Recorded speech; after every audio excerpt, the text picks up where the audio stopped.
Buenos días, mis queridos. Qué fortuna poder conversar con ustedes en este día. Me llamo Renata Montero Sánchez, tengo 74 años bien vividos y soy residente desde hace más de 30 años aquí, en San Cristóbal de las Casas, en el corazón de Chiapas. Pueden llamarme Doña Renata, como solían hacerlo todos mis pacientes en el hospital.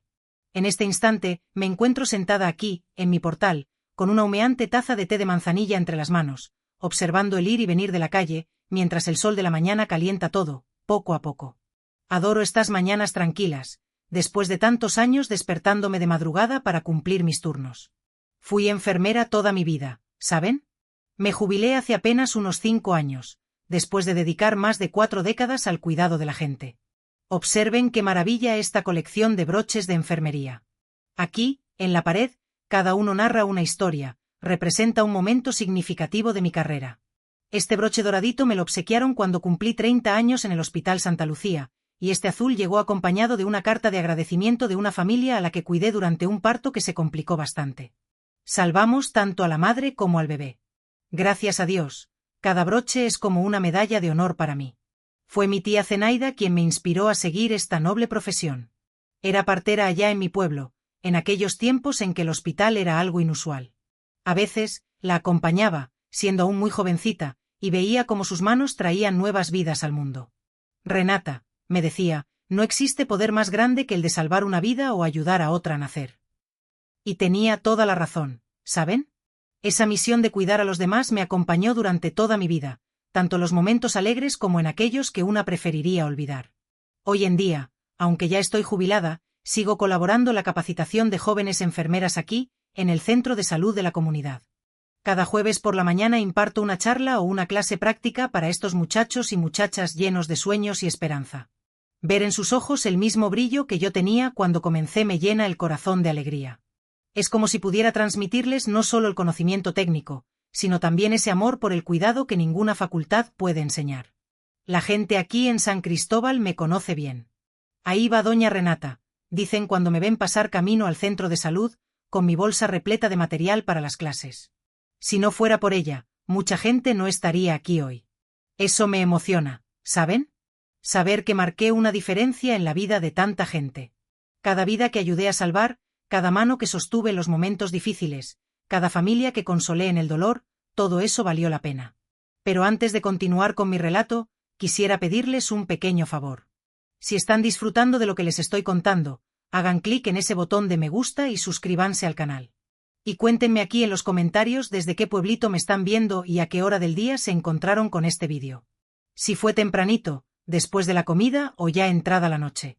Me encanta saber quiénes son las personas que están del otro lado, escuchando a esta viejita contar sus historias. ¿Saben? Mi vida no siempre fue tan tranquila como lo es ahora. Detrás de esta trayectoria dedicada al cuidado de los demás, se esconde una historia de dolor que me impulsó a elegir este camino. Una historia que comienza con una cuna vacía y un corazón destrozado, pero que, con el tiempo y la gracia de Dios, halló la manera de transformar el dolor en un propósito. Y es precisamente sobre esto de lo que quiero conversar con ustedes hoy. Así comenzó todo en San Miguel de Allende, en el corazón de Guanajuato, allá por el año 1951. Era un pueblito que respiraba historia por cada uno de sus rincones, con sus iglesias antiguas y casas coloniales. Mi padre, Eustaquio Montero, era un comerciante muy respetado en la región. Tenía una tienda de abarrotes en la calle principal, donde vendía de todo un poco, desde harina y frijoles hasta telas y herramientas. Era un hombre alto, de hombros anchos y mirada severa. Rara vez lo vi sonreír. Cuando entraba a casa, el ambiente entero cambiaba, como si el aire se volviera más pesado. Mi madre, Olinda Pérez Montero, era todo lo contrario, menudita, de manos siempre ocupadas y sonrisa fácil. Ella tenía la habilidad de iluminar cualquier rincón de la casa. Cosía para afuera, creando vestidos de fiesta y ajuares de novia que eran muy solicitados por las muchachas del pueblo. A veces, cuando mi padre no estaba cerca, tarareaba canciones antiguas mientras trabajaba en el telar. Y yo me quedaba allí, calladita, solo para escuchar aquella voz que parecía el trinar de un pajarito. Éramos 3 hermanos. Yo, la del medio, entre Aparicio, mi hermano mayor, y Hortensia, la más pequeña. Aparicio era el favorito de mi padre. Desde pequeño fue preparado para asumir la responsabilidad de la tienda algún día. A los 10 años ya hacía cálculos mentales más rápido que muchos adultos. Hortensia, que nació 6 años después de mí, era una muñequita de porcelana, con rizos dorados y una risa que contagiaba a todos. Mi madre la vestía con ropita que ella misma confeccionaba, siempre con encajes y bordados delicados. Nuestra casa se ubicaba en una callecita empedrada, a tan solo 2 cuadras de la plaza principal. Era una casa amarilla, con ventanas azules y un portal estrecho en el frente. En la parte trasera había un patio grande, con árboles de guayaba, zapote y un limonero enorme que nos brindaba sombra para las tardes de juego. También teníamos una pila de agua donde mi madre lavaba la ropa y nosotros, los niños, nos refrescábamos en los días calurosos. El día comenzaba muy temprano en nuestra casa. Mi madre se levantaba con las primeras luces del alba para encender el fogón de leña y preparar el café que mi padre tomaba antes de abrir la tienda. El aroma del café recién hecho y del pan de elote recién salido del horno es un recuerdo que atesoro hasta el día de hoy como un verdadero tesoro. Después de que mi padre y Aparicio salían, la casa se volvía más ligera. Mi madre tarareaba sus canciones mientras ponía todo en orden, y yo la ayudaba con las tareas más sencillas. Mi tarea favorita era barrer el patio. Con una escobita de palma que mi madre hacía especialmente para mi tamaño, iba arrastrando las hojas secas y dibujando figuras en el suelo de tierra. Mientras barría, inventaba historias en mi cabecita. Era siempre la misma historia. Yo era una princesa disfrazada de campesina, esperando el día en que un príncipe llegaría para llevarme a vivir a un castillo lejano. La escuela se encontraba a 4 cuadras de nuestra casa. Era un edificio antiguo, con un piso de tablas anchas que crujían con cada paso. La maestra Durbalina era una señora de cabellos canosos recogidos en un moño apretado y con lentes en la punta de la nariz. Era rígida como una vara y no perdonaba un error en las tablas de multiplicar ni una lección mal aprendida, pero a mí me gustaba estudiar y aprendía con facilidad, lo que me convertía en una de sus alumnas preferidas. Los juegos de aquellos tiempos eran sencillos, pero nos brindaban mucha alegría: saltar la cuerda en la acera de la iglesia, jugar a la ronda en el atrio de la parroquia, jugar a las canicas con piedrecitas escogidas cuidadosamente en el arroyo. Los domingos, después de la misa de las 10, mi padre a veces nos llevaba a tomar nieve en la nevería de don Teodoro, un italiano que preparaba la mejor nieve de zapote que he probado en toda mi vida. Los amigos eran una parte importante de mi infancia. Estaba Azucena, la hija de la partera del barrio, que conocía todos los secretos de las plantas del monte. También estaba Óscar, un niño muy travieso que sabía silbar imitando los pajaritos, y Consuelo, mi mejor amiga, que vivía al lado de mi casa y compartía conmigo sueños y confidencias. Juntos explorábamos cada rincón de aquel pedazo de mundo que era nuestro reino encantado. Las fiestas populares en San Miguel eran momentos mágicos. La fiesta de San Miguel Arcángel, con sus banderas coloridas y peregrinaciones recorriendo las calles. La Semana Santa, con procesiones que parecían ríos de velas encendidas serpenteando por las cuestas. Y lo mejor de todo, la fiesta de la Independencia, cuando la ciudad se llenaba de música y artistas de todas partes. En esas ocasiones, hasta mi padre se volvía más suave, permitiéndonos jugar hasta más tarde y comprándonos antojitos en los puestecitos de la plaza. Pero no todo era alegría. Alrededor de mis 8 años, comencé a notar algo extraño en el comportamiento de mi padre. Cuando regresaba de la tienda, especialmente los viernes, después de hacer las cuentas de la semana, emanaba un olor fuerte a tequila. En esos días, mi madre nos pedía que nos quedáramos quietecitos para no molestar a nuestro padre, que estaba cansado. Aprendimos a reconocer las señales: su caminar más pesado, su mirada más turbia, su voz más alta. En noches como esas, yo abrazaba con fuerza a mi muñeca de trapo, Florinda, que mi madre había hecho, y rezaba en voz baja para que amaneciera pronto. Una escena quedó grabada en mi memoria como si fuera fuego. Yo debía tener unos 10 años. Era una noche de luna llena, y mi padre llegó más tarde de lo habitual, oliendo a tequila de la cantina de Juvenal, una cantina que se encontraba a las afueras del pueblo. Mi madre le había guardado la cena, pero algo en el sazón no fue de su agrado. En un arrebato de ira, volteó la mesa, esparciendo platos y comida por el suelo. Nunca olvidaré el estruendo de la vajilla rompiéndose y el silencio denso que le siguió. Mi madre, sin decir una palabra, comenzó a limpiar el desorden. Yo, escondida detrás de la puerta de la cocina, vi cómo él agarraba del brazo con fuerza y le susurraba algo que no alcancé a oír. En su mirada vi miedo mezclado con resignación. Fue la primera vez que comprendí que había algo muy mal en aquella casa, que debería ser nuestro puerto seguro. Fue por esa época que comencé a pasar más tiempo en la casa de mi tía Zenaida, hermana de mi madre, que vivía al otro lado del pueblo. Mi tía Zenaida era partera, muy conocida y respetada en toda la región. Era soltera por elección, como ella misma decía, y había elegido ser madre de todos los bebés que ayudaba a traer al mundo. Su casa era pequeña, pero acogedora, siempre impregnada de un aroma agradable a hierbas que se secaban en el tendedero de la cocina. Allí me sentía segura. Allí aprendí la primera lección sobre el poder de curar, de cuidar, de acoger. En las tardes que pasaba con mi tía Zenaida, ella me enseñaba los nombres de las hierbas medicinales, para qué servían y cómo preparar los tés y ungüentos. Presta atención, Renatita, me decía. Algún día vas a necesitar saber estas cosas. Nunca imaginé cuán proféticas serían esas palabras, ni cómo aquellos conocimientos sencillos plantarían en mí la semilla de lo que llegaría a ser mi vocación. Fue también con mi tía Zenaida que aprendí sobre el milagro del nacimiento. A veces, cuando la llamaban para atender algún parto en el vecindario y mi madre lo permitía, yo la acompañaba. Me quedaba en un rinconcito observando todo con ojos llenos de curiosidad y asombro. Ver una nueva vida llegar al mundo, oír el primer llanto del bebé y ser testigo de la alegría en el rostro de la madre era algo que me fascinaba profundamente. En aquellos momentos, me olvidaba del ambiente pesado de mi casa y soñaba con un futuro diferente. Así transcurrió mi infancia, entre el miedo que sentía en casa y la seguridad que encontraba en la casa de mi tía Zenaida. Fue en ese contraste que empecé a entender que algún día necesitaría elegir mi propio camino y que ese camino tendría que llevarme muy lejos de aquella casa amarilla de ventanas azules, que poco a poco dejaba de ser un hogar para convertirse en una prisión de silencios y miedos no expresados. La adolescencia llegó trayendo cambios en el cuerpo y en el alma.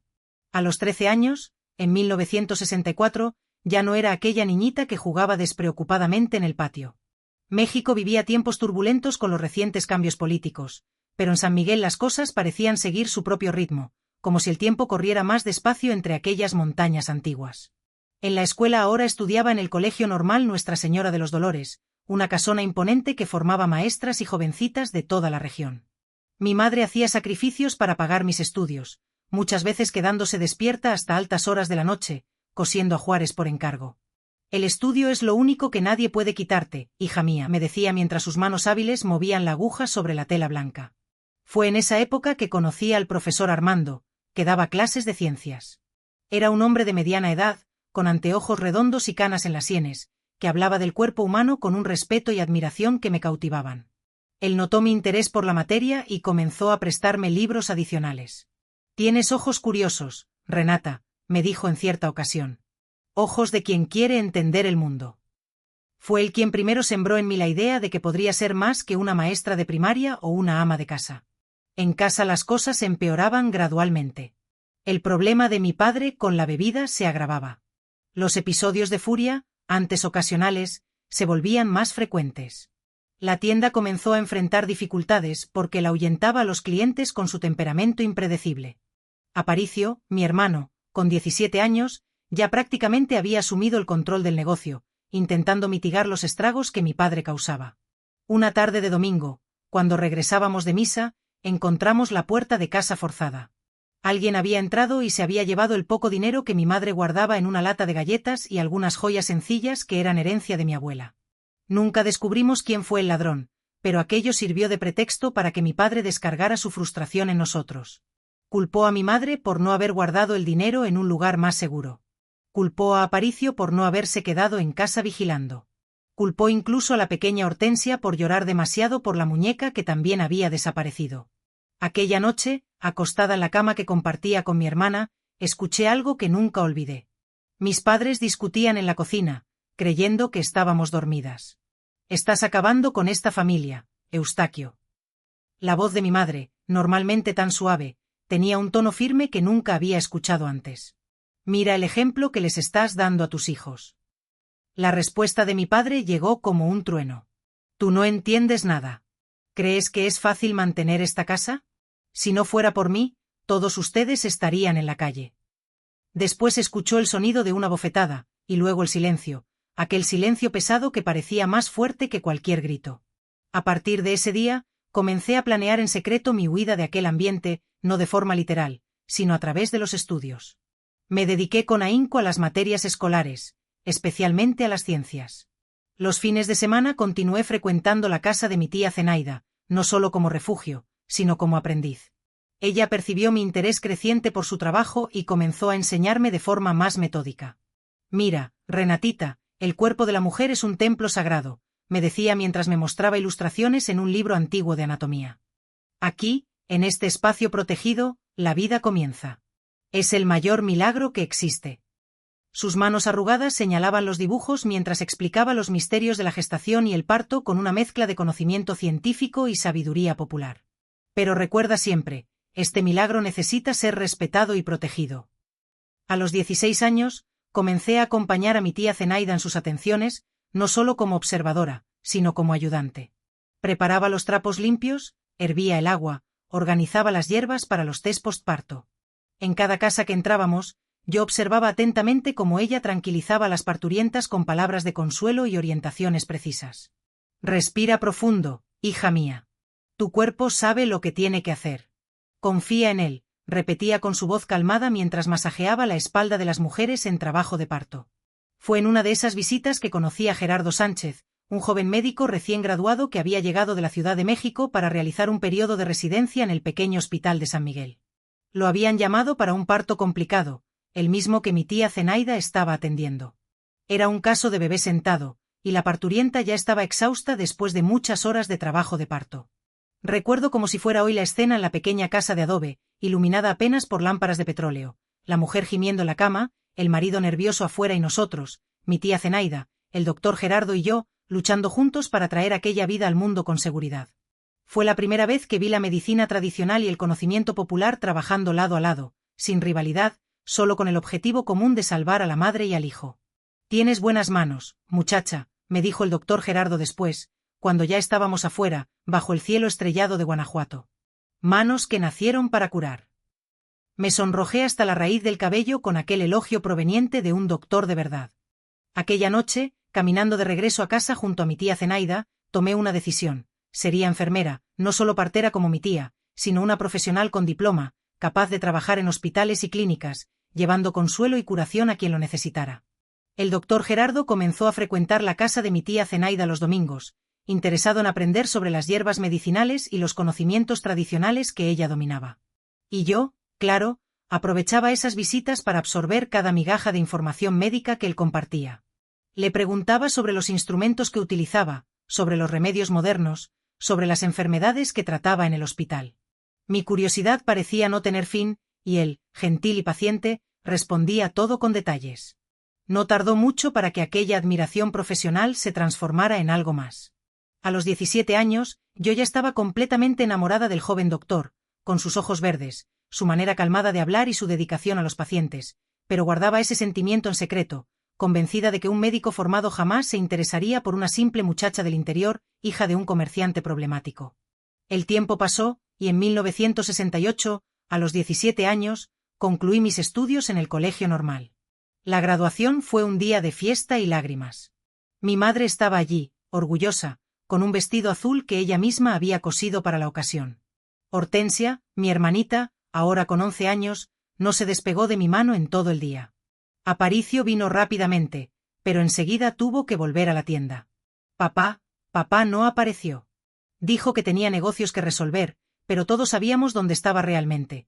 En la cantina de Juvenal, ahogando en tequila las frustraciones de una vida que no salió como él había planeado. La sorpresa del día fue la presencia del doctor Gerardo en la ceremonia. Vino discretamente, se quedó en el fondo del salón, pero se tomó la molestia de felicitarme al final. «Felicidades, Renata. Este es solo el primero de muchos diplomas que vas a obtener», me dijo mientras me entregaba un pequeño paquete. Dentro había un libro de anatomía, el mismo que él usaba en sus estudios, y una tarjeta que decía: «Para la futura mejor enfermera que México verá, creo en ti». Aquel gesto me dio valor para dar el paso siguiente. En la semana posterior a la graduación, durante una de las cenas silenciosas en casa, anuncié que tenía la intención de mudarme a Querétaro para estudiar enfermería. El silencio que siguió fue cortante. Mi padre dejó caer el tenedor, que chocó contra el plato. «¿Y quién va a pagar por esta locura?», preguntó con voz cargada de desdén. «Ya gastamos demasiado dinero en tus estudios. Es hora de que ayudes en casa, no de que sigas siendo una carga». Antes de que pudiera responder, mi madre intervino: «Ganó una beca.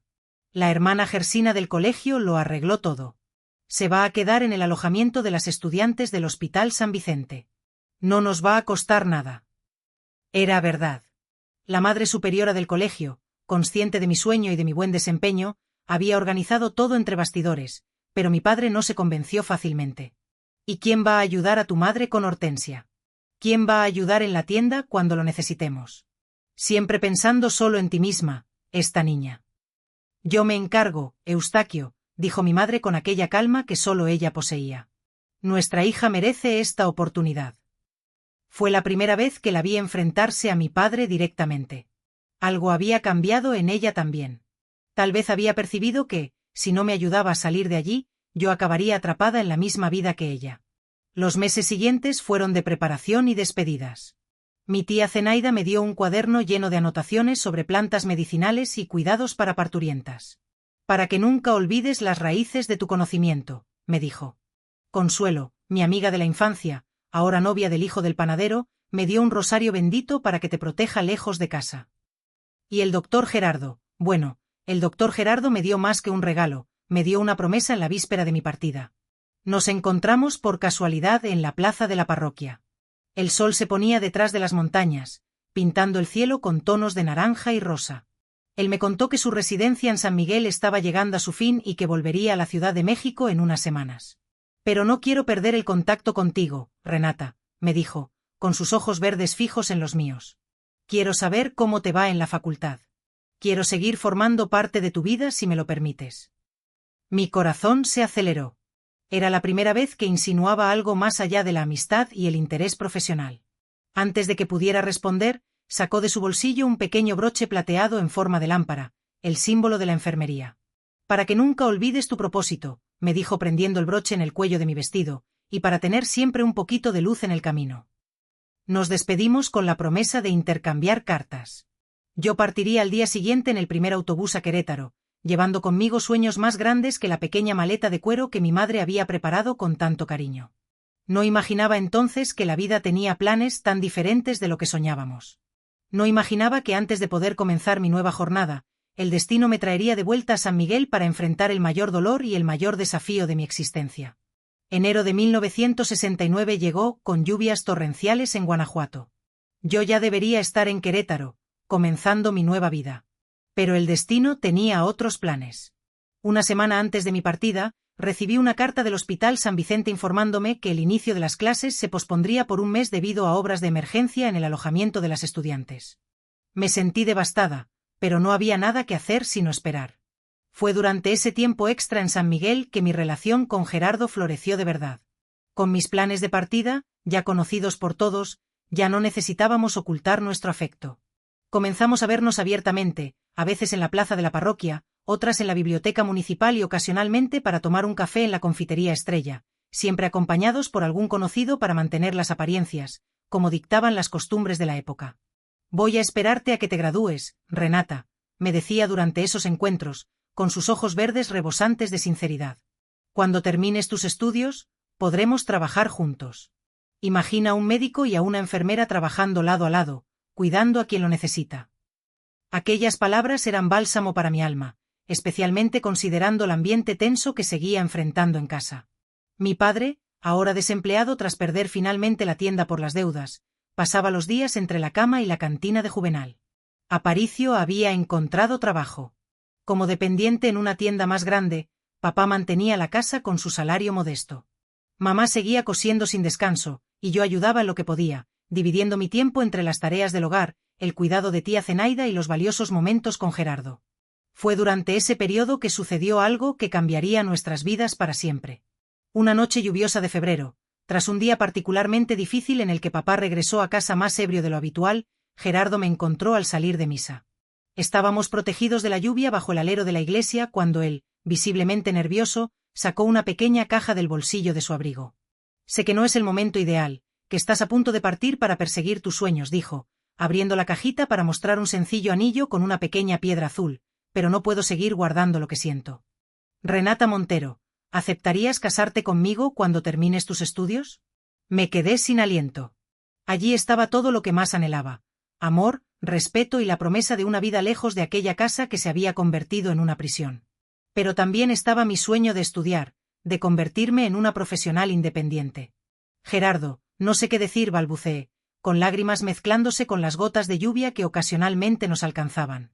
Di que lo vas a pensar, sonrió comprensivo. No te estoy pidiendo que renuncies a nada.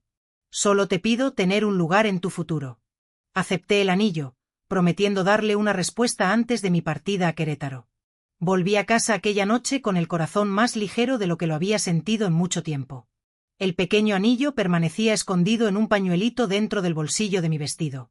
A la mañana siguiente, mientras ayudaba a mamá a tender la ropa en el tendedero del patio trasero, sentí un fuerte mareo. No le di importancia, pensando que era resultado de la emoción de la noche anterior.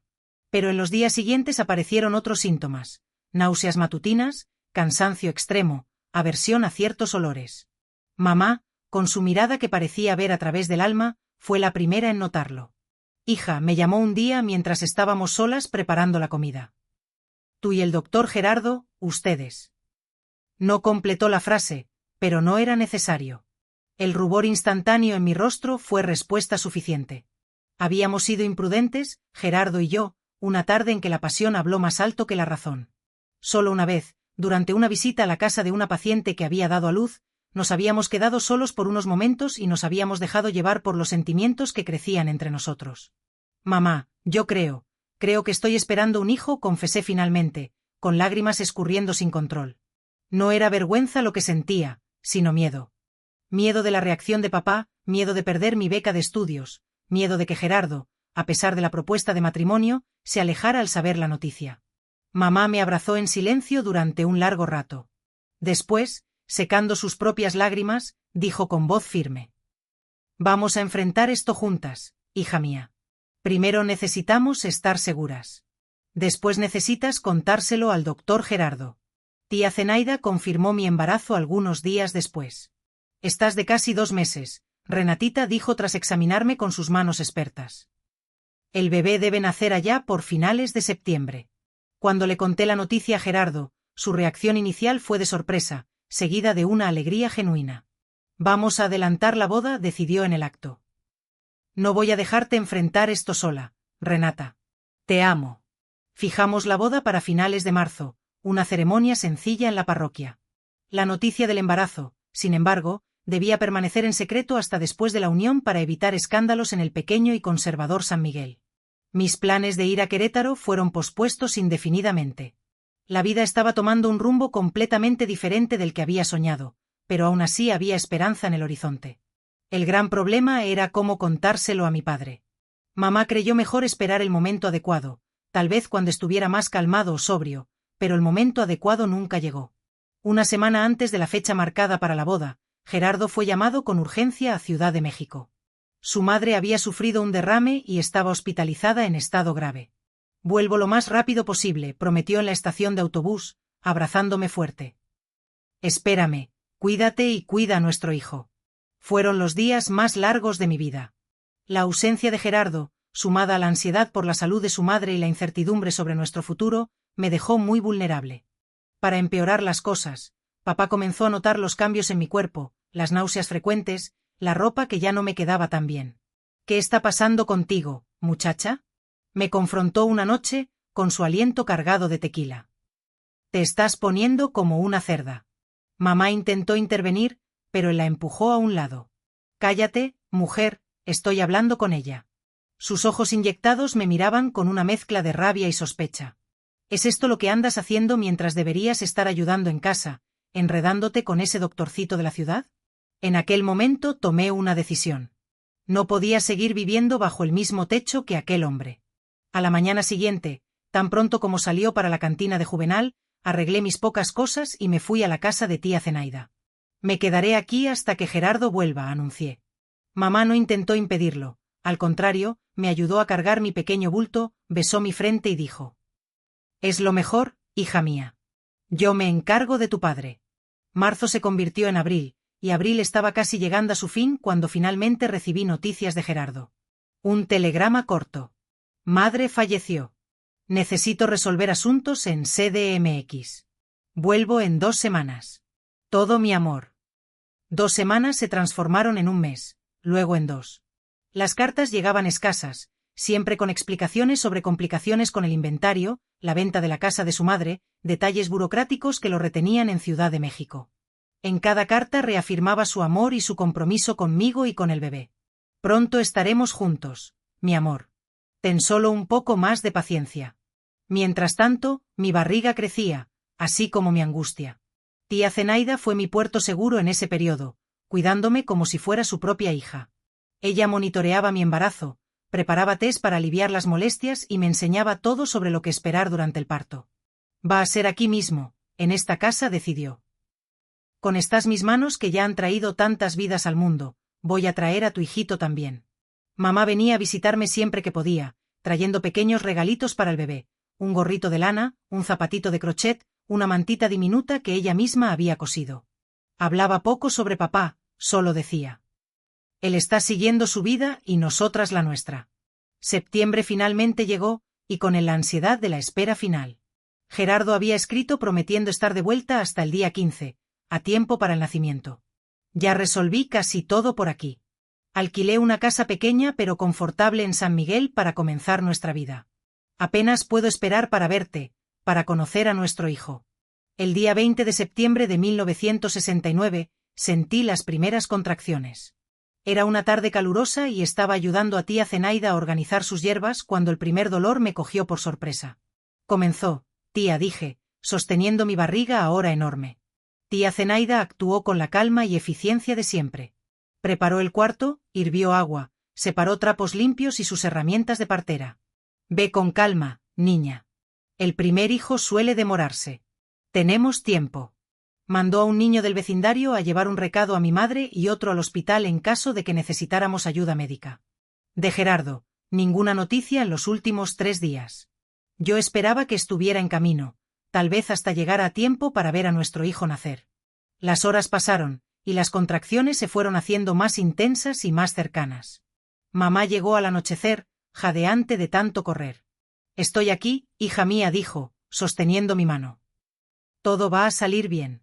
La noche avanzó, y mi trabajo de parto progresaba lentamente. Tía Zenaida monitoreaba todo, orientándome a respirar, a cambiar de posición, a descansar entre las contracciones.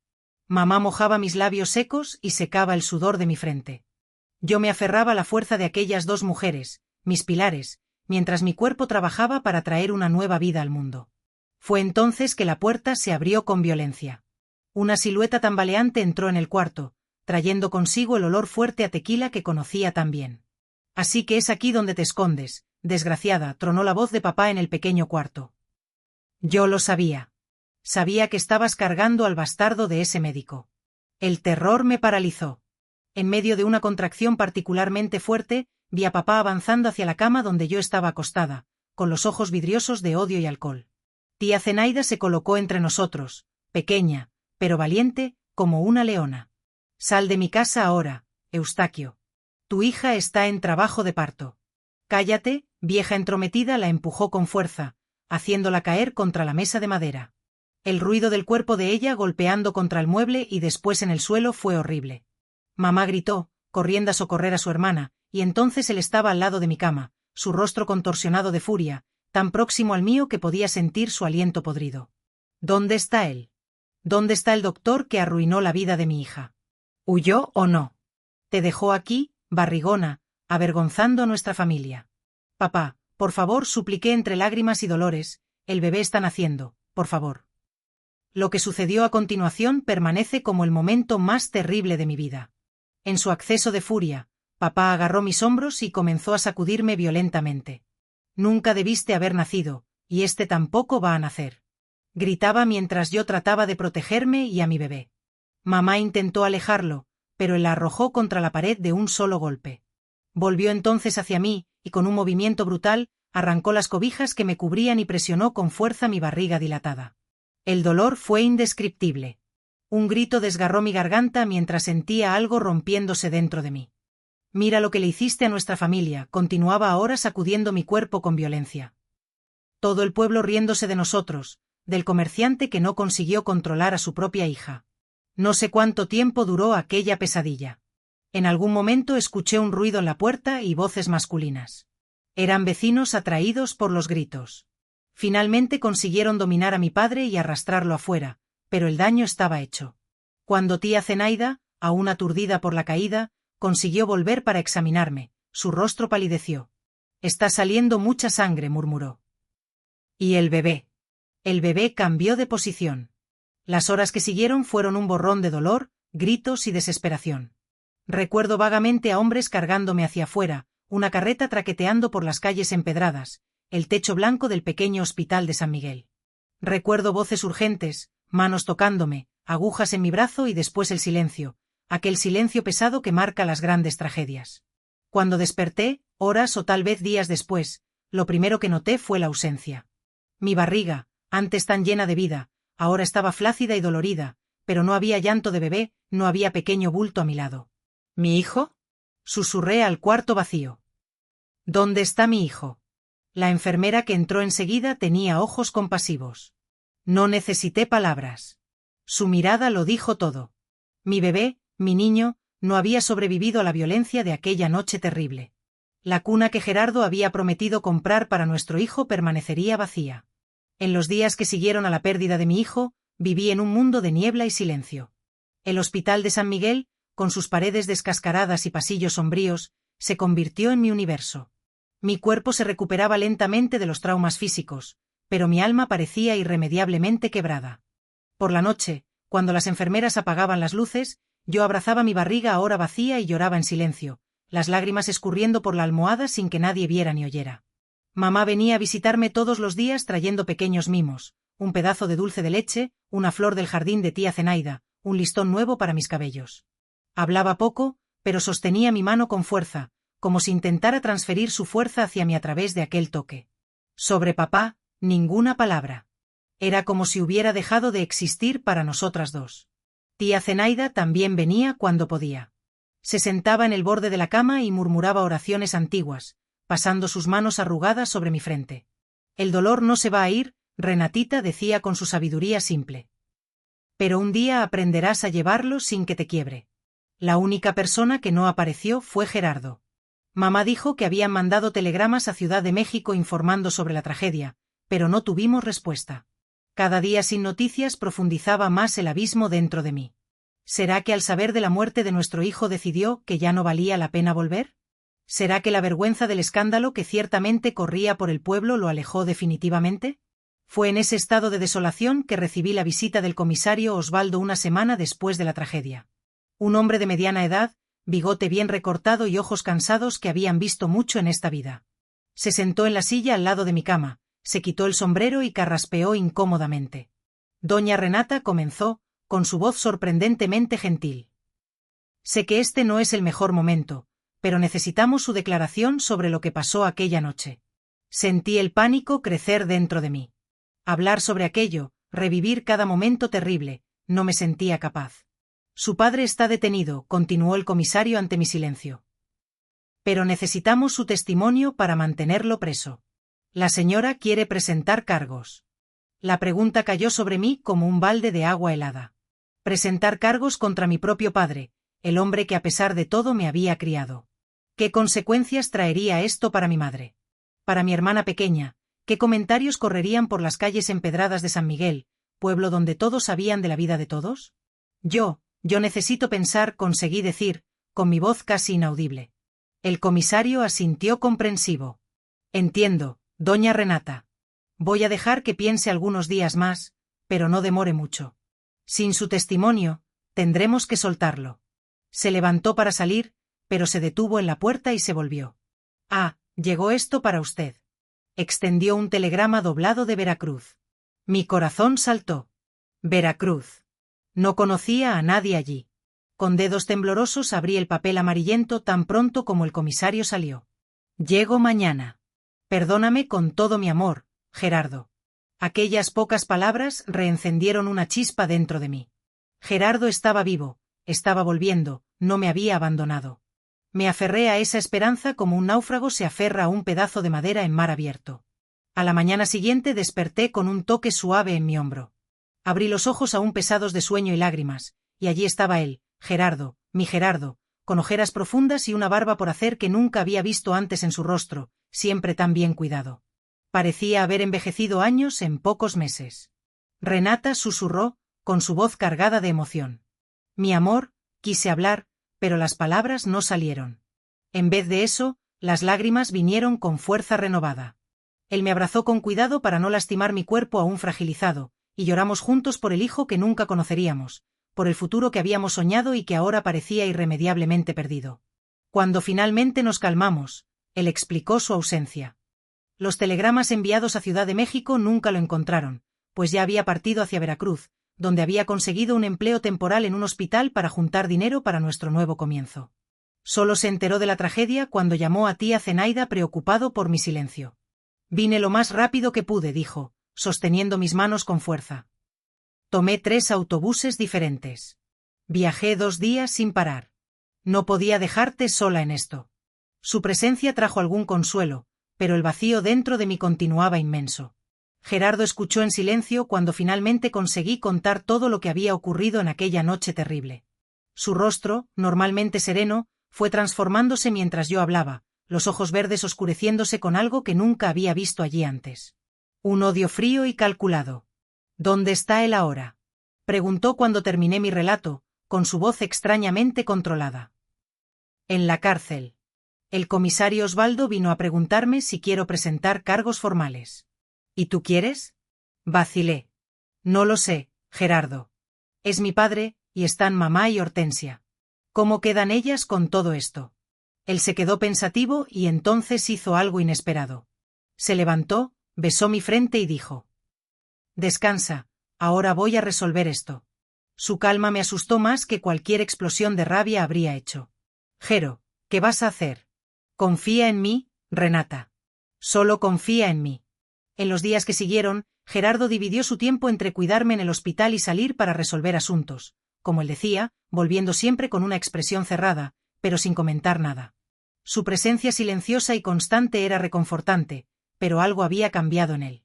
El joven médico idealista y soñador parecía haber sido reemplazado por un hombre determinado y secreto. Una semana después recibí el alta del hospital.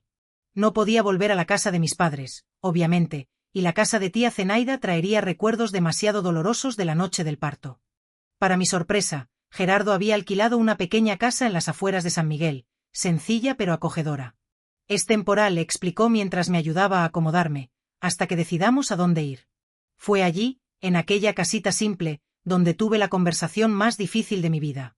Estábamos cenando, un caldo de pollo que Gerardo había preparado siguiendo instrucciones detalladas de tía Zenaida, cuando finalmente creé valor.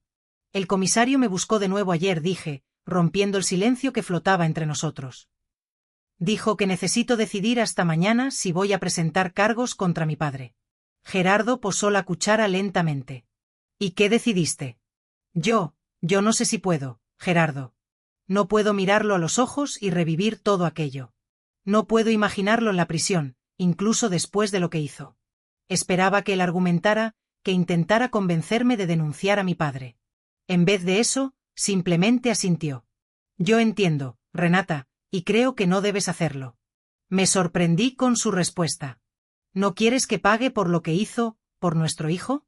Gerardo levantó los ojos hacia mí, y lo que vi en ellos me estremeció, un brillo frío, calculador, que nunca había notado antes. Gritarle y matarlo sería demasiado rápido, dijo, con su voz calma como la superficie de un lago profundo. Quiero que sienta lo que nosotros sentimos. Quiero que pierda todo lentamente y que sepa que fui yo. Aquellas palabras me helaron el alma. Jero, ¿qué estás diciendo? Él extendió la mano sobre la mesa y tomó la mía. Renata, ¿confías en mí? Confío. Entonces confía cuando te digo que él va a pagar, pero a nuestra manera. Una manera que no va a involucrar que tú tengas que enfrentarlo en un tribunal, ni que tu madre y hermana sufran más de lo que ya han sufrido. Aquella noche, mientras Gerardo dormía a mi lado, me quedé despierta por horas, pensando en sus palabras. Una parte de mí temía lo que él podría estar planeando. Otra parte, una parte que yo no conocía hasta entonces, sentía una satisfacción sombría al saber que mi padre no saldría impune. A la mañana siguiente informé al comisario Osvaldo que no presentaría cargos. Papá fue liberado el mismo día, volviendo a nuestra antigua casa como si nada hubiera pasado. Todo San Miguel comentaba. Las mujeres cuchicheaban en las ventanas cuando pasábamos. Los hombres intercambiaban miradas en la plaza. Éramos el escándalo del momento, la jovencita de buena familia que se embarazó soltera, perdió al bebé y ahora vivía en pecado con el médico del pueblo. Mamá vino a visitarnos secretamente una tarde. Estaba más delgada y abatida, con ojeras profundas. Él volvió a beber, dijo en voz baja mientras tomábamos café en la cocina. Está peor que nunca. Nadie quiere hacer negocios con él. El pueblo entero le dio la espalda. ¿Por causa de lo que me hizo? Pregunté, sorprendida por la reacción del conservador San Miguel. Mamá vaciló. No exactamente. Hay rumores. Rumores de que hacía trampa con los pesos en la tienda, que adulteraba mercancías. Hasta dicen que robó dinero de la iglesia. Nadie sabe de dónde vinieron esas historias, pero todos las creen. Miré a Gerardo, que escuchaba todo en silencio. Su rostro permanecía impasible, pero había un brillo de satisfacción en sus ojos que no pude dejar de notar. Aquella fue apenas la primera gota de lo que vendría a convertirse en un océano de problemas para mi padre. En los meses que siguieron, observé a distancia, a través de los relatos de mamá y de las conversaciones que oía en el mercado, cómo la vida de Eustaquio Montero se desmoronaba pedazo a pedazo. Primero fueron los rumores, después las deudas misteriosas que comenzaron a aparecer, papeles firmados por él en momentos de embriaguez, préstamos que no recordaba haber hecho, avalistas que desaparecieron. La pequeña casa, que era todo lo que quedaba de su patrimonio, fue hipotecada sin que él supiera explicar cómo o cuándo. Y lo más extraño de todo, siempre que intentaba protestar, alegar fraude o error, surgía algún testigo afirmando lo contrario. El escribano que decía haberlo visto firmar el documento, el comerciante que juraba haberle entregado la mercancía nunca pagada, el antiguo socio que apareció cobrando deudas de años atrás con intereses astronómicos. En mi corazón crecía la certeza de que Gerardo estaba detrás de todo aquello. Cada vez que yo lo cuestionaba, él desviaba el asunto. Es solo la justicia divina, Renata decía. El hombre sembró viento, ahora recoge tempestad. Fue en ese periodo sombrío que tomé mi propia decisión. La cuna vacía que perseguía mis sueños todas las noches no sería llenada con venganza, necesitaba ser llenada con propósito. Una mañana, mientras Gerardo estaba fuera en sus misteriosas actividades, escribí al Hospital San Vicente en Querétaro. Quería saber si mi beca de estudios aún estaba disponible, si todavía podía realizar mi sueño de convertirme en enfermera. La respuesta vino 2 semanas después. Yo sería bienvenida en el próximo semestre, que comenzaría en febrero de 1970. Era la oportunidad de recomenzar, de transformar mi dolor en algo positivo, de honrar la memoria del hijo que no pude conocer, ayudando a traer otros al mundo con seguridad. Cuando mostré la carta a Gerardo, esperé resistencia. Para mi sorpresa, sonrió una sonrisa genuina, la primera que veía en su rostro desde la tragedia.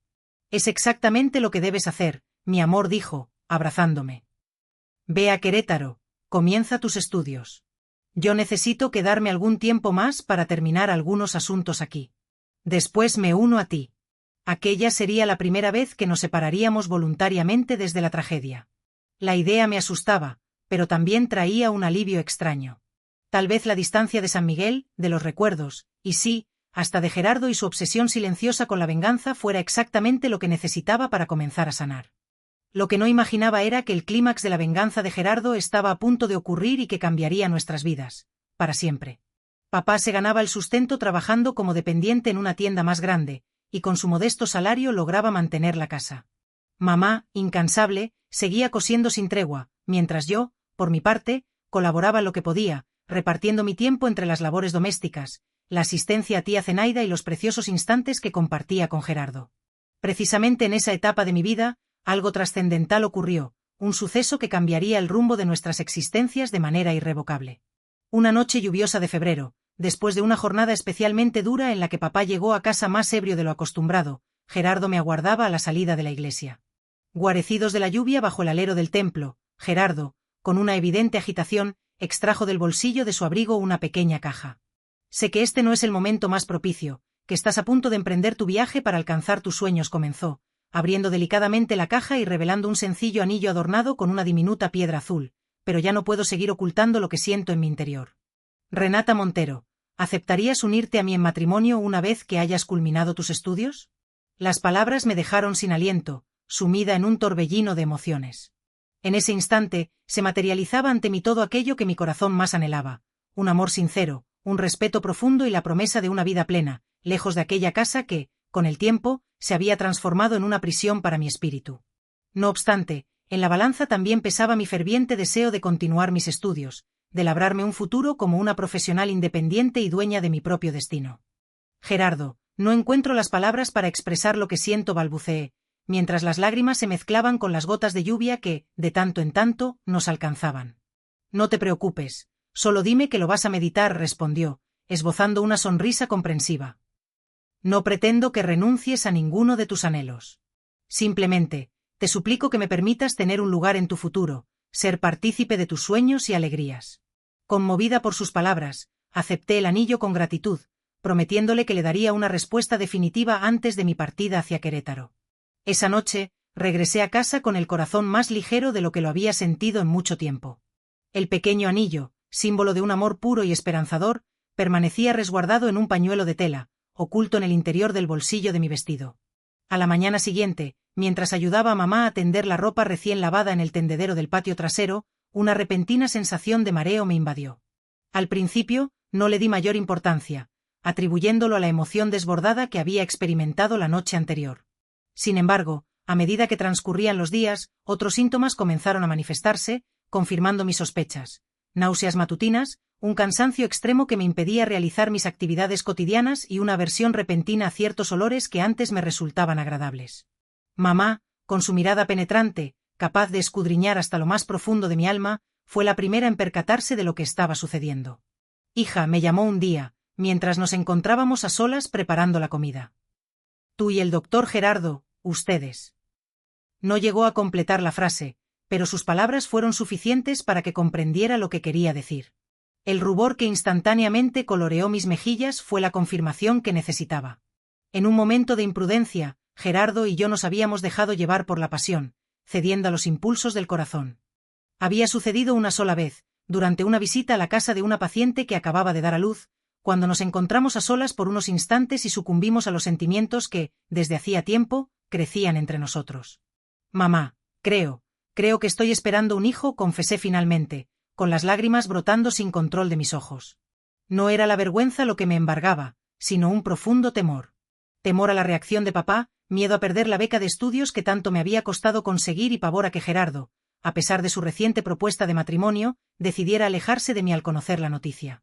Mamá, con su infinito amor y comprensión, me estrechó entre sus brazos en un abrazo silencioso que pareció durar una eternidad. Después, secando con delicadeza sus propias lágrimas, me miró a los ojos y me dijo con voz firme: Vamos a afrontar esto juntas, hija mía. Lo primero que debemos hacer es asegurarnos de que tus sospechas son ciertas. Una vez que lo confirmemos, tendrás que contárselo al doctor Gerardo. Unos días después, tía Zenaida confirmó mi embarazo. Estás de casi 2 meses, Renatita me informó después de examinarme con sus manos expertas, curtidas por años de experiencia. El bebé deberá nacer a finales de septiembre, si todo va bien. Cuando compartí la noticia con Gerardo, su reacción inicial fue de asombro, pero rápidamente se transformó en una alegría sincera y desbordante. Vamos a adelantar la boda, propuso de inmediato. No voy a permitir que afrontes esto sola, Renata. Te amo con todo mi corazón. Decidimos fijar la fecha del matrimonio para finales de marzo, en una ceremonia sencilla que se celebraría en la parroquia del pueblo. Sin embargo, acordamos que la noticia del embarazo debía permanecer en secreto hasta después de la boda, con el fin de evitar escándalos y murmuraciones en el pequeño y conservador San Miguel. Mis planes de viajar a Querétaro para iniciar mis estudios quedaron pospuestos indefinidamente. La vida, de repente, estaba tomando un rumbo muy diferente al que siempre había soñado, pero, a pesar de todo, una tenue luz de esperanza seguía brillando en el horizonte. El gran desafío que se presentaba ahora era cómo comunicarle la noticia a mi padre. Mamá, con su sabiduría y cautela, opinaba que lo mejor era esperar el momento oportuno, quizás cuando estuviera más tranquilo, o al menos, sobrio. Sin embargo, ese momento ideal parecía no llegar nunca. Apenas una semana antes de la fecha fijada para la boda, Gerardo recibió una llamada urgente desde Ciudad de México.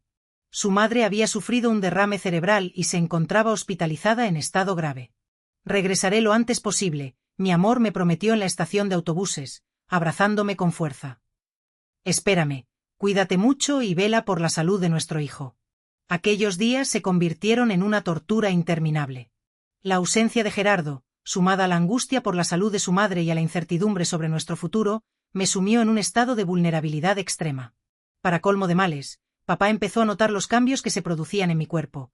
Las náuseas matutinas se hacían cada vez más frecuentes, mi ropa ya no me quedaba tan bien y mi apetito había aumentado considerablemente.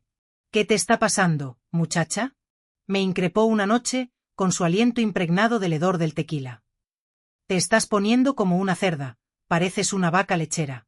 Mamá, intentando protegerme, trató de intervenir, pero él la apartó bruscamente de un empujón. «Cállate, mujer, que estoy hablando con ella». Sus ojos enrojecidos me escrutaban con una mezcla de furia y sospecha. «¿Es esto lo que andas haciendo a mis espaldas mientras deberías estar ayudando en casa, revolcándote con ese doctorucho de poca monta?» En ese preciso instante, tomé una decisión irrevocable. No podía, ni quería, seguir viviendo bajo el mismo techo que aquel hombre, que se había convertido en una sombra oscura en mi vida. A la mañana siguiente, en cuanto papá salió de casa con rumbo a la cantina de Juvenal, recogí mis escasas pertenencias y me dirigí a la casa de tía Zenaida. «Me quedaré aquí hasta que Gerardo regrese», anuncié, con voz firme pero temblorosa. Mamá, para mi sorpresa, no intentó disuadirme. Al contrario, me ayudó a cargar mi pequeño hatillo, besó mi frente con ternura y me dijo: «Es lo mejor que puedes hacer, hija mía. Yo me encargaré de tu padre».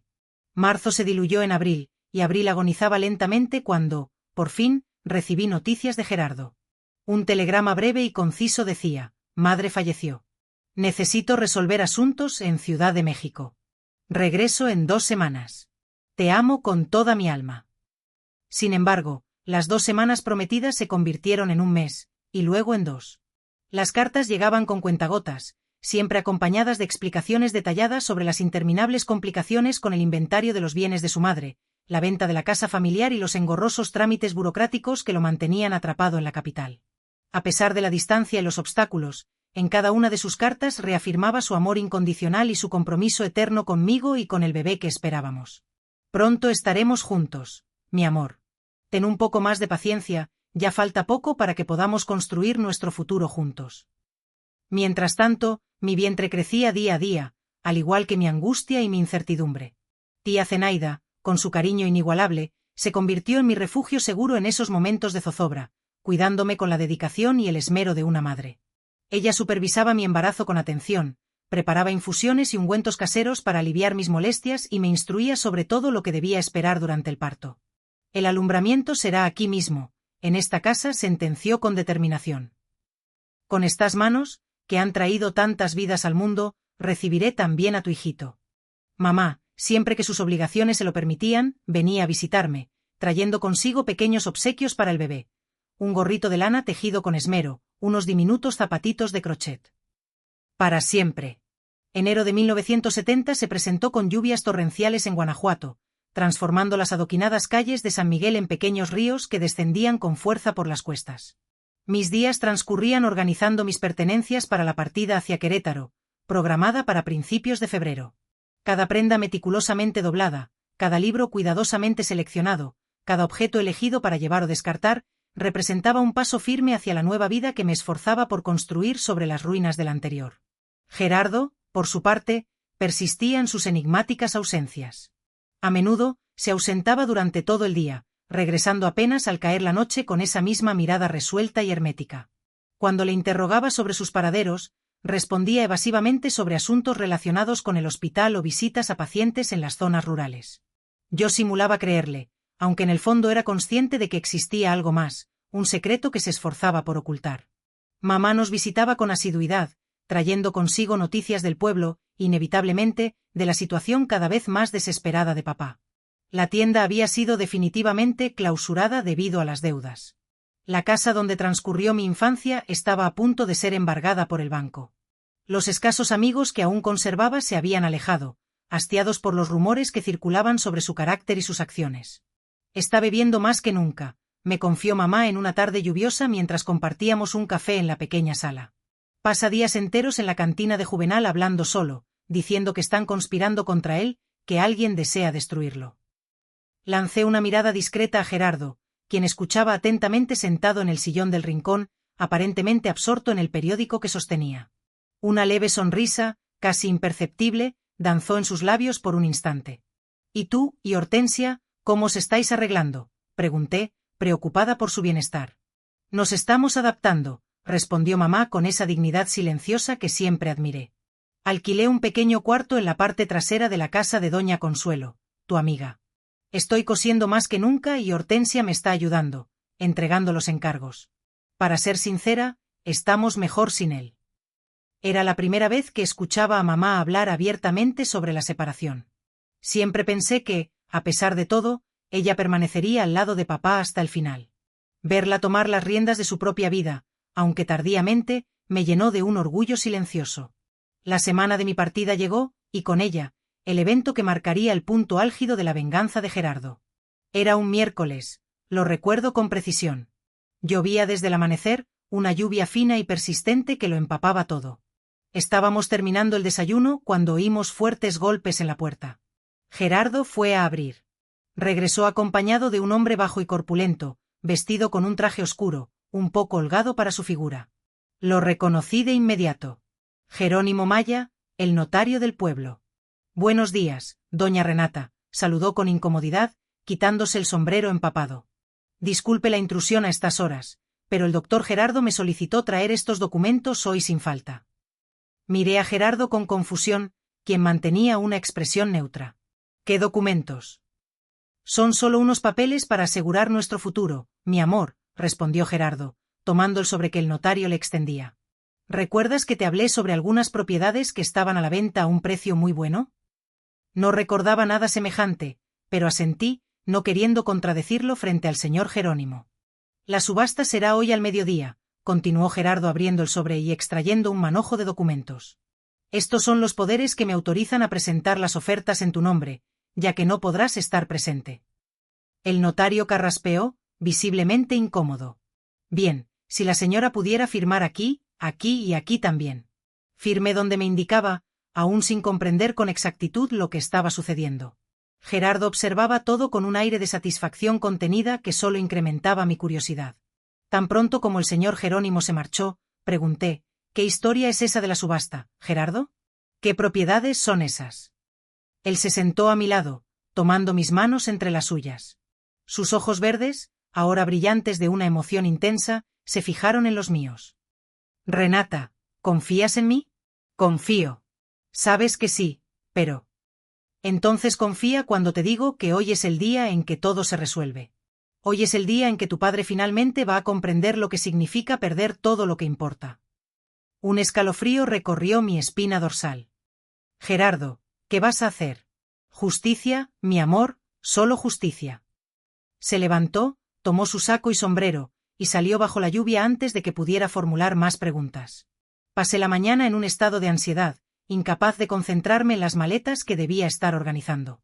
Alrededor de las 2 de la tarde, incapaz de soportar más la espera, me puse mi capa de lluvia y caminé hacia el centro del pueblo.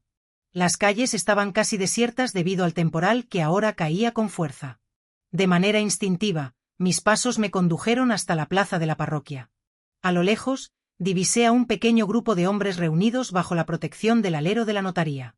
Me aproximé discretamente, manteniéndome a distancia, parcialmente oculta por la lluvia que formaba una cortina entre nosotros. Reconocí a Gerardo entre ellos, al lado del comisario Osvaldo y de un hombre alto y delgado que no conocía. Parecía una reunión formal. Se firmaban documentos, se estrechaban manos. Y entonces, en el instante preciso en que me preparaba para acercarme, vi a papá viniendo por la calle opuesta, tambaleándose bajo la lluvia, empapado y visiblemente ebrio. Me quedé paralizada en el lugar, con el corazón latiendo con fuerza en el pecho. Era la primera vez que lo veía desde aquella noche terrible.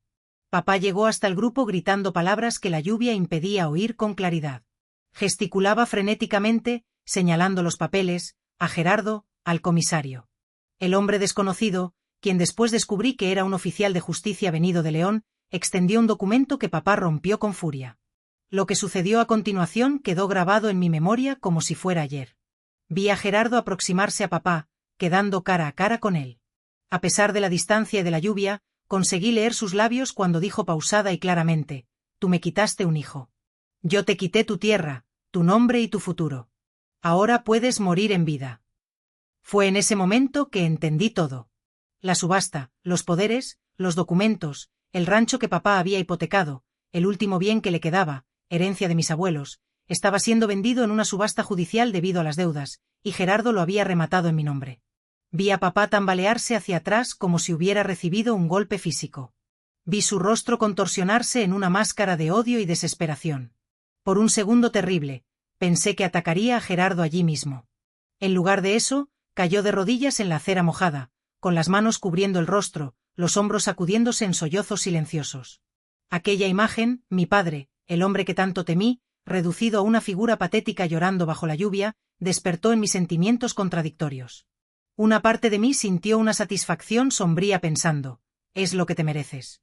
Así es como me sentí aquella noche.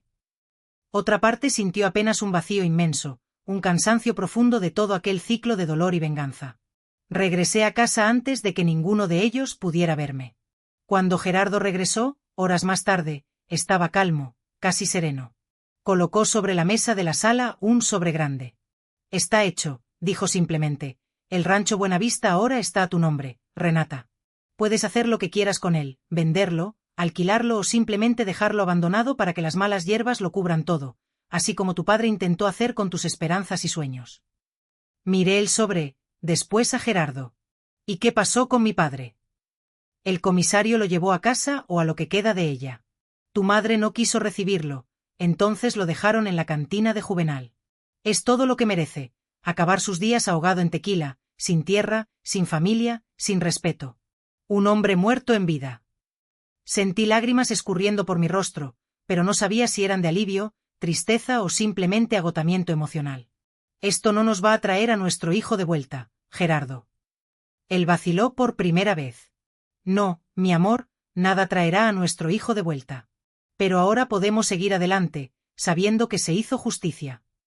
Aquella noche, acostada al lado de Gerardo, en la cama estrecha que compartíamos, reflexioné sobre todo lo que había sucedido.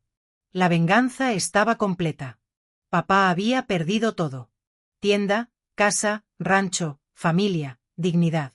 Gerardo había cumplido su promesa, una demolición completa, no un acto de pasión, sino una destrucción fría y calculada. Pero la cuna continuaba vacía. A la mañana siguiente, tomé una decisión. Me senté con Gerardo durante el desayuno y coloqué el sobre con la escritura del rancho entre nosotros. Quiero vender el rancho, anuncié. Y quiero usar el dinero para estudiar enfermería, para construir algo positivo a partir de la tragedia que vivimos. No quiero nada que venga de las manos de mi padre, ni siquiera como venganza. Gerardo me miró largamente, como si viera algo nuevo en mí. Finalmente, asintió. Si es eso lo que quieres, entonces es lo que haremos. Hay más, continué, sorprendiéndome a mí misma con mi determinación. Quiero que vengas conmigo a Querétaro, no para continuar esta venganza, sino para recomenzar juntos, para construir algo nuevo lejos de aquí, lejos de estos recuerdos. Vi un conflicto en sus ojos. La venganza había sido su foco, su obsesión desde la tragedia. Ahora que estaba completa, ¿qué quedaba? ¿Todavía me amas, Gerardo?, pregunté suavemente. No al médico que se convirtió en vengador, sino al hombre que conocí ayudando a traer vidas al mundo. ¿Ese hombre todavía existe? Él extendió la mano sobre la mesa y tomó la mía. Existe, Renata, enterrado bajo mucha rabia y dolor, pero existe. Y sí, te amo más que a nada. Entonces, vámonos de aquí. Vamos a casarnos como habíamos planeado. Vamos a Querétaro o a cualquier otro lugar donde podamos empezar de nuevo, donde el pasado no nos defina. 3 días después, en una ceremonia sencilla a la parroquia con solo mamá, Hortensia y tía Zenaida como testigos, me convertí oficialmente en Renata Montero de Sánchez. Al día siguiente partimos en el primer autobús a Querétaro, dejando atrás San Miguel y todos sus dolorosos recuerdos. Nunca más volví a ver a mi padre. Años después, supe por una carta de mamá que había muerto solo, víctima de una cirrosis hepática avanzada. No sentí alegría con la noticia, tampoco tristeza, solo la certeza de que un ciclo se había cerrado definitivamente. La cuna que quedó vacía aquella noche terrible de septiembre nunca fue llenada en el sentido literal. Gerardo y yo nunca tuvimos otros hijos. Las complicaciones de aquel parto traumático me dejaron incapacitada para embarazarme nuevamente, pero llenamos ese vacío de otras formas, con amor renovado, con dedicación a la curación y principalmente, con los centenares de vidas que ayudé a traer al mundo a lo largo de mi carrera como enfermera partera. Cada bebé que recibía en mis manos, cada madre que conforté, cada familia que ayudé a formar, fue una forma de honrar a aquel hijo que no pude conocer y de probar que incluso del vacío más profundo puede nacer un propósito. Aquí en San Cristóbal, donde vivo hace más de 30 años, las mañanas son particularmente especiales. El café recién hecho en la taza, el aroma de las flores que cultivo en el jardín y el silencio acogedor de la casa que Gerardo y yo construimos con tanto amor. Él se fue hace 5 años, un infarto fulminante, mientras atendía a un paciente. Vivió como vivió después de nuestro recomienzo, salvando vidas. Nuestro viaje de San Miguel a San Cristóbal fue largo, pero necesario.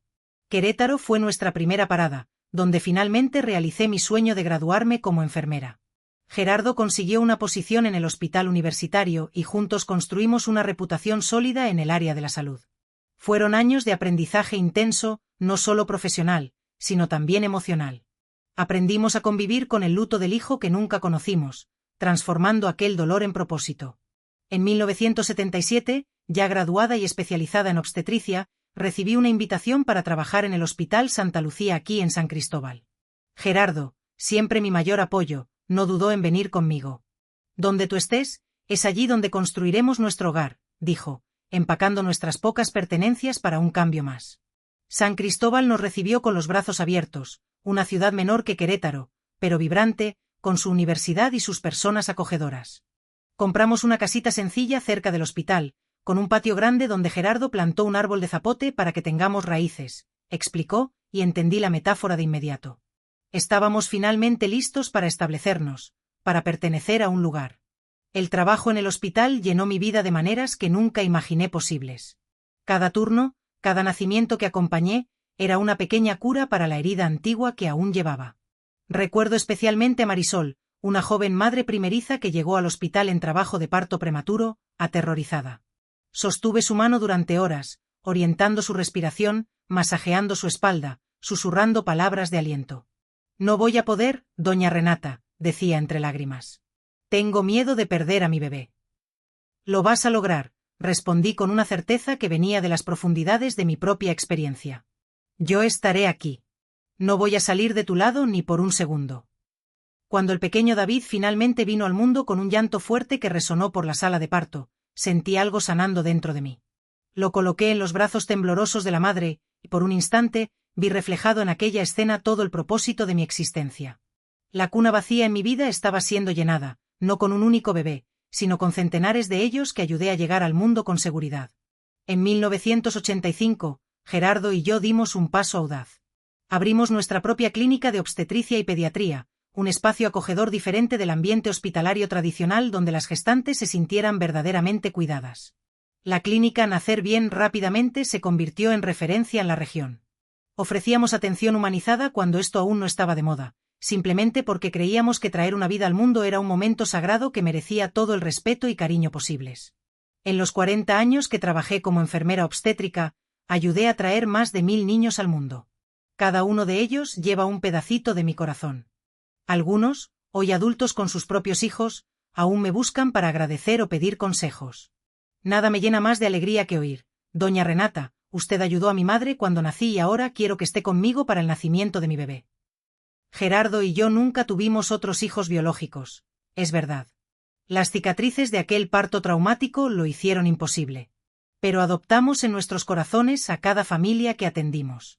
Nos convertimos en padrinos de decenas de niños, construyendo una familia extendida que llena nuestra casa en las fiestas de fin de año y cumpleaños. La única sombra en nuestra felicidad eran las noticias ocasionales de San Miguel. Mamá vino a vivir con nosotros por un tiempo cuando Hortensia se casó en 1980. Trajo consigo historias del pueblo, algunas dulces, otras amargas.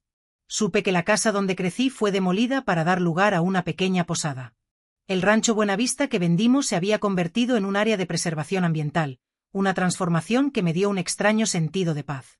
Las semillas del mal habían dado lugar a algo benéfico para todos. Cuando Gerardo falleció inesperadamente, pensé que no lo soportaría. 50 años juntos, construyendo una vida, sanando heridas, haciendo la diferencia en la vida de tantas familias. ¿Cómo seguir sin la mitad de mí? Fue la terapia ocupacional lo que me salvó. Comencé a dar clases a jóvenes enfermeras en el centro de salud comunitario. Compartir mis conocimientos, mis experiencias, mi amor por la profesión se convirtió en mi forma de mantener vivo todo lo que construimos juntos. Hoy, a los 74 años, encuentro paz en las pequeñas cosas. Mi jardín de azaleas que Gerardo adoraba, los encuentros semanales con mis pacientes en el grupo de tejido, las clases que aún imparto los jueves, los álbumes de fotos que guardo con cariño, no de mi infancia o juventud, esos los dejé atrás, sino de nuestras 4 décadas en San Cristóbal, de los bebés que ayudamos a traer al mundo, de las familias que acogimos. A veces, en noches silenciosas, miro el cielo estrellado de Chiapas y pienso en mi hijo que no conocí. Imagino cómo sería. ¿Qué hombre se habría vuelto? Ya no es un dolor lacerante, apenas una melancolía suave, como una música distante. Y siento de alguna forma inexplicable que él está orgulloso de la mujer en que me convertí, de las elecciones que hice, de las vidas que toqué. La cuna que quedó vacía aquella noche terrible acabó siendo llenada no por un único hijo, sino por un propósito mayor, traer vida y esperanza donde antes había dolor. Y eso, mis queridos, es el mayor milagro que pude vivir. Mis queridos, cuando contemplo el sendero recorrido, percibo con nitidez que el dolor nos instruye de manera que ninguna institución académica podría.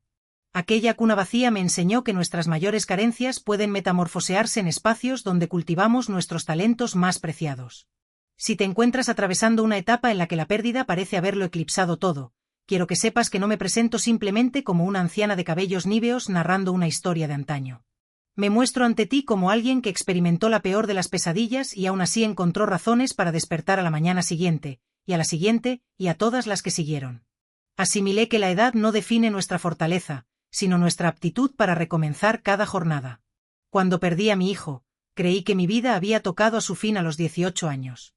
Cuando perdí a Gerardo, temí no poder continuar a los 69, pero aquí me encuentro, a los 74, aún hallando un sentido en las mañanas de San Cristóbal. Mis arrugas son mapas de supervivencia, cada una de ellas narrando una historia de dolor superado. Las manos que observan, ahora ajadas y con manchas propias de la edad, son las mismas que sostuvieron a millares de bebés al nacer, que enjugaron incontables lágrimas de madres aterradas, que aplaudieron cuando jóvenes enfermeras llevaron a cabo su primer parto en solitario. El tiempo no erradica todas las heridas, pero nos enseña a convivir con ellas y aún así esbozar una sonrisa. La cuna vacía nunca se desvaneció del cuarto trasero de mi memoria. Permanece allí, junto al rostro que nunca llegué a contemplar, al llanto que jamás alcancé a escuchar, pero aprendí a visitarla sin perderme en su interior. Mi historia no versa sobre lo que me infligieron, sino sobre cómo opté por responder. Podría haberme hundido en el odio que Gerardo alimentó en los primeros años, podría haberme transformado en una persona amargada, vengativa. En lugar de ello, elegí las manos que sanan, la voz que apacigua, el corazón que acoge. El maltrato deja cicatrices invisibles, pero la recuperación demuestra que podemos florecer incluso después de la tormenta. Cada mujer a la que auxilié a dar a luz de manera segura constituyó una pequeña victoria contra la violencia que intentó definirme. Así pues, mis queridos, si esta narración ha conmovido vuestro corazón, no se debe únicamente al drama de una anciana que sufrió, sino a lo que hizo con ese sufrimiento. Si os halláis encarando vuestra propia cuna vacía, ya sea un anhelo que no se materializó, un amor que partió, una pérdida irreparable, recordad que el dolor puede transmutarse en un propósito. Hacedme un favor especial, pulsad ahora mismo el botón de suscribirse y activad la campanita, pero no lo hagáis por mí. Hacedlo por aquella persona que conocéis, que necesita oír que es posible sobrevivir al peor día de su vida. Y antes de despedirme, dejad en los comentarios una única palabra: recomienzo. Esa palabra fue mi remedio más potente, y tal vez sea también el vuestro. Hacedlo ahora. No esperéis ni un minuto más. La vida, mis queridos, se asemeja a un parto difícil. Duele sobremanera mientras acontece, pero cuando finalmente sostenemos en nuestros brazos aquello que surgió después del dolor, descubrimos que valió cada lágrima vertida. Así es.